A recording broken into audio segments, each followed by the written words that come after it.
Hi, my name's Lauren Brown and welcome to Horsepower TV.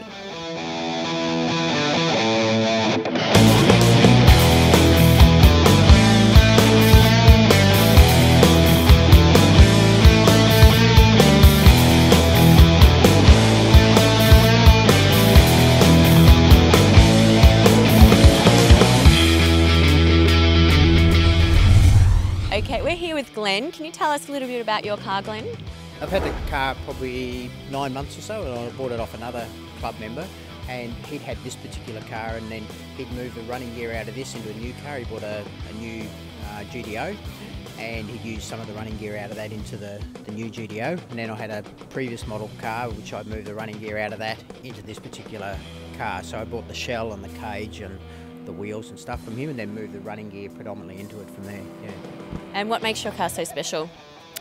As it happens now, it's actually got a standard motor in it, and all the running gear and the brakes and all that's changed, but it actually currently now has a standard 6-litre Holden motor in it. It had a work motor in it before, which actually blew up, so then I subsequently bought, and in fact it was the motor out of Mark's new GDO Coupe, the new 6-litre in it. So the motor actually is standard, but it's the brakes and the diff and all those sorts of things that make it different. Yeah. And do you drive this car around, or is it just simply for show? I actually did drive it here this morning, but predominantly I wouldn't drive it on the road, and the only thing I do is HSV track days, or I might go and do some other days at Winton or Phillip Island or something like that. Excellent. Well, now we might have a look inside. Sure.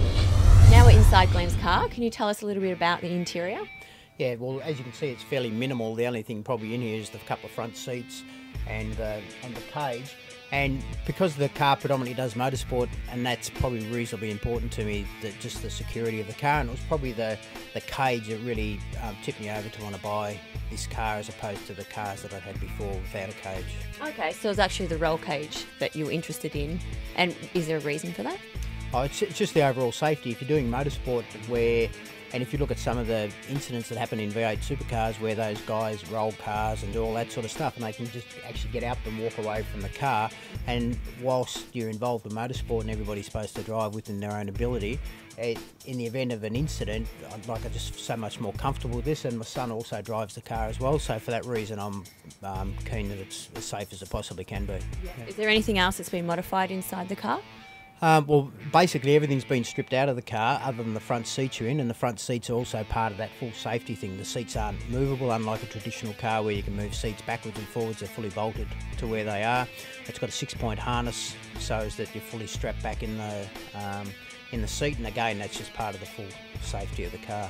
Yep, so short people can't drive it because they can't move the seat forward.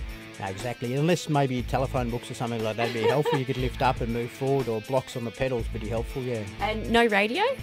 No radio, and there's no heater, and if you look at the front windscreen, there's no heater, demister or air conditioner, and if you look on the front windscreen of the car, it's actually like traditionally most back windscreens of cars where it's got the lines across for the heated rear demister, where you'd have a heated rear demister. Again, the front's got that same demister in it, so whilst there's no heated demister in the car, it actually has the lines through the glass. Excellent. Well, thank you very much for showing us your car. Pleasure, thank you.